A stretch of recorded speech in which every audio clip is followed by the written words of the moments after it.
Well, this last recording looks like the epitome of self-glorification and delusion and lack of humility and an ego that's got completely and utterly out of hand. But it's not, you see, because I argue forcefully, it's when you do things with God. Of course they're eternal. What else would they be? I am eternal because myself was transformed by the presence of God. And you too. Either are or will be. Because of who God is. It's not that we're stealing the glory, we're giving him the glory. We're saying, you being with me, Lord, is everything. It makes me able to become a wonderful friend to you and all life. Wow! How wonderful. Love you, Heavenly Dad. Thank you, Dad. And do you see too how God teaches you, like finding the phone? In my dream, he teaches you in the dream without your awareness of his presence. And perhaps in other words, he's showing you that I teach you without you realizing I'm being with you. It doesn't mean I'm not with you. On the contrary, I'm giving you a lesson for your waking life in this sleeping dream that you have without the consciousness of me. Well, that's rather lovely, isn't it? Thank you, Dad.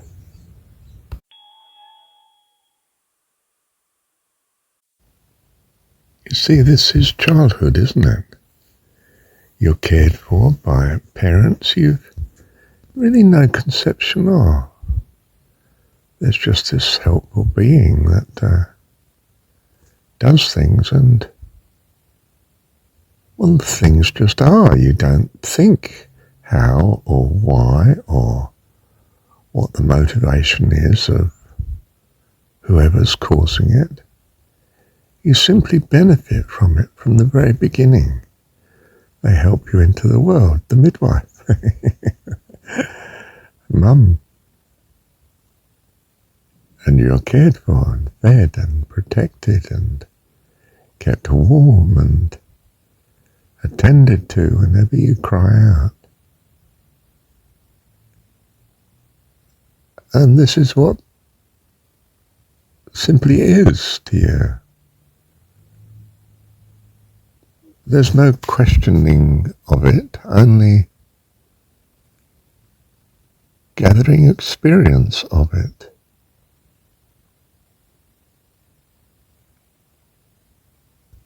And yet without the being and the motivation of these parents, or whoever is loving and caring for you into life, you wouldn't be or continue to exist.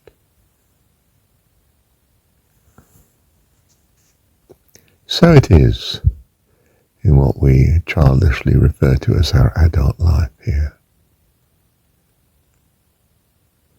We may not be aware of God at all. The universe just is. I don't know how it is or why, or it just is. I see no creator. I see nothing external to it that's the cause or understands such cause. It just is. I may hypothesize that it's some continuous creation or Big Bang or simply a thought or even a delusion.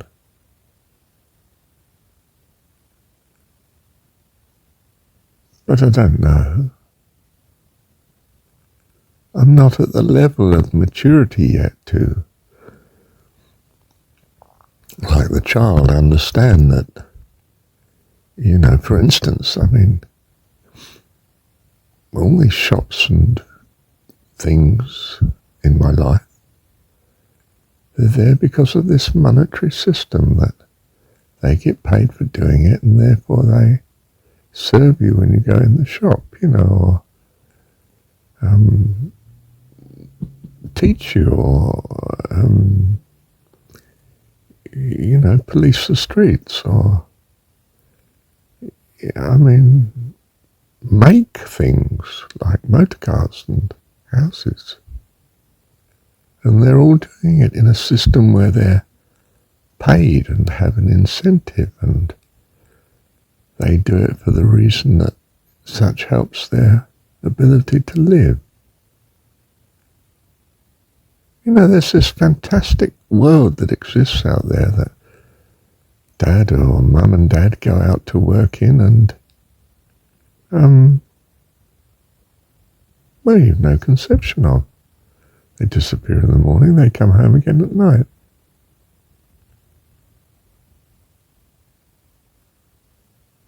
And it's all part of this situation in which you are and have your being.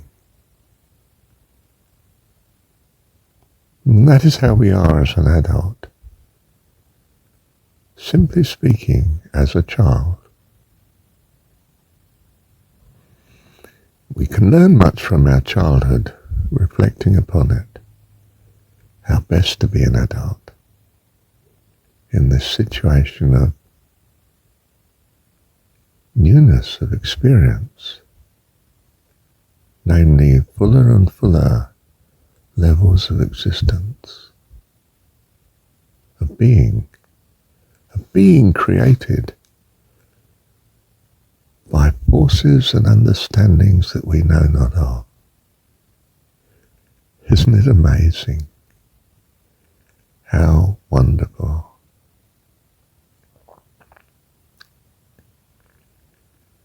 Thank you, Heavenly Dad.